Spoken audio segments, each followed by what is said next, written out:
See, we have applied cricket.mp4 and we got this result as we have asked for playing cricket. So 5 to 7, 12 and 14. 5 is start time and 7 time, and 12 is the only start and end time. In 1 second only the activity starts and end, and like same with 14. And this is the graph. This is 2GIF function in which you can apply the start and end time. See, I have written, and you can use it multiple times to check your result.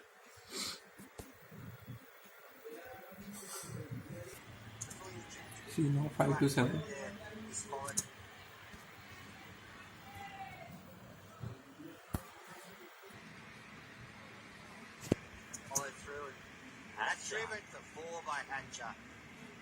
Yeah, now 12th, second. See, this is 11th and this is 12th. See how accurate. And in 1 second it can start and end the ball. And see, he tried to catch the ball. That is also an activity in cricket, catching the ball. So it has detected that also.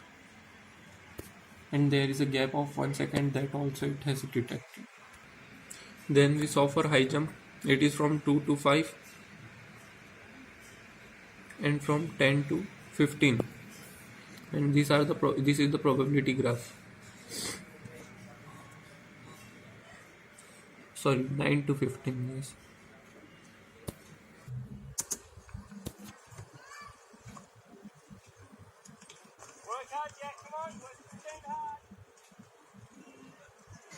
And this is 9. See over 9 to 15 and 2 to 5 if you have observed. And between that and after and before that there is no activity, they were only running, and this is also running on the part.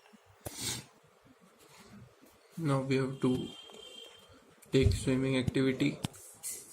So we have selected the swimming activity and we got the start and end time 7 to 11, 13 to 14, 18, 25, 32 and 37 to 37. And this is the probability graph which can show the start and end time of every time that swimming activity happens with the probability at every second. So here the video starts.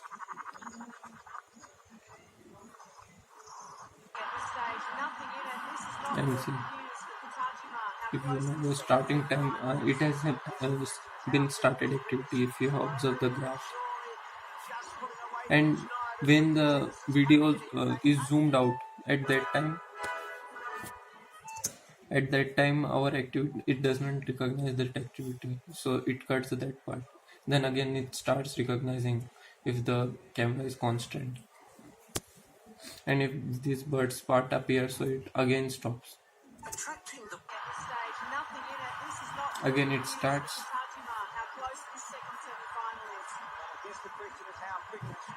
Again zooms out, so stop, and then again starts. And again this URL, this display comes, so again it stops. Again it starts. It's adapting the changes. See.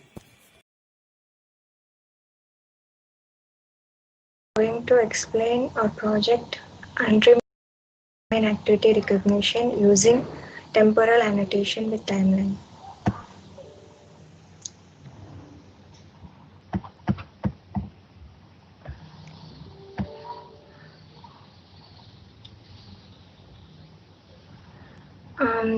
Introduction. In this project, we are going to determine the activity going on the video, and we also can determine the start and end time of the actions that are taking place in the video. And for this, and we also highlight the video when the action is going place. When the action is not going place in the video, we don't highlight it. When the action is going place, we highlight the video. And for this, we have used the data set, UCF 101 data set. it contains one-on-one videos, and we can apply our project on this dataset. And we have also used Kinetics 400 dataset, which helps in determining various actions in the various videos. In the methodology, in this project, we have used 3D convolution network model, which helps in determining spatiotemporal feature extractors from video while leveraging successful ImageNet architecture designs and even their parameters. By using 3D convolution networks model, we can achieve everything that that is needed for this project. And by using 3D dimensional convolution network model, we have reached an accuracy of 80.9% on HMDB dataset and 98% on UCF dataset. And we can know the working usage of CNN, 3D CNN by this link.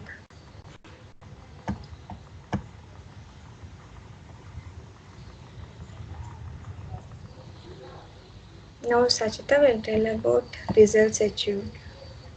So previously explained by Mallika, so I'm going to explain the results achieved when we give the different activities from the UCF 101 dataset. And this dataset is the currently largest dataset, but we are taking the Kinetics 400 model because it also consists more the really uploaded human videos rather than the UCF 101 dataset. And this 101 dataset consists of realistic uploaded videos containing camera motion and clutter background. Next, we use the i3D model from in the CNN model for the video classification trained on the Kinetics dataset.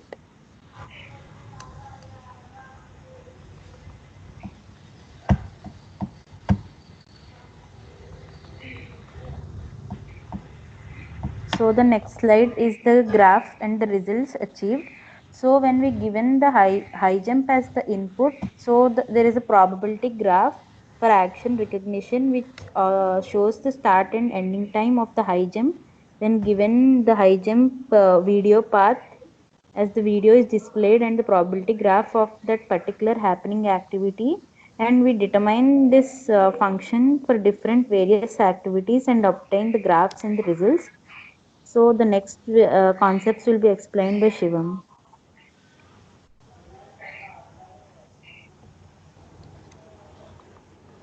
We have taken references from gold medal winning team, and our source code is written here. And our we have taken i3D model because we have tried with VGG16 convolution model, but it gives only 42% accuracy, even after trying with 100 approaches and after trying with hours and hours of convolution. But 3D model is good because it understand the patterns of the videos, just not like it is image convolution. It is better to get the patterns of the video. So this is our conclusion, that yes, you have to give the video and just you have to do some small changes, like changing the frames per second of video, which are different for different videos, like 25 and 30, like 25 for our cricket, high jump and swimming activities. And just you have to do that 2-3 changes and you will get that output, and you have to select the which activity you want to know about the start and end time of that activities, and you will get the probability graph, which will tell every second of that activity from start to end what is the probability that the activity is happening. Our acknowledgement.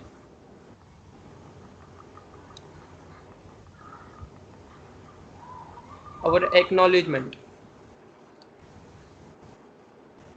So this is our team: me, Ashish, Sachita and Malika. And our special thanks to Disha ma'am for monitoring us throughout this project and helping us at every step.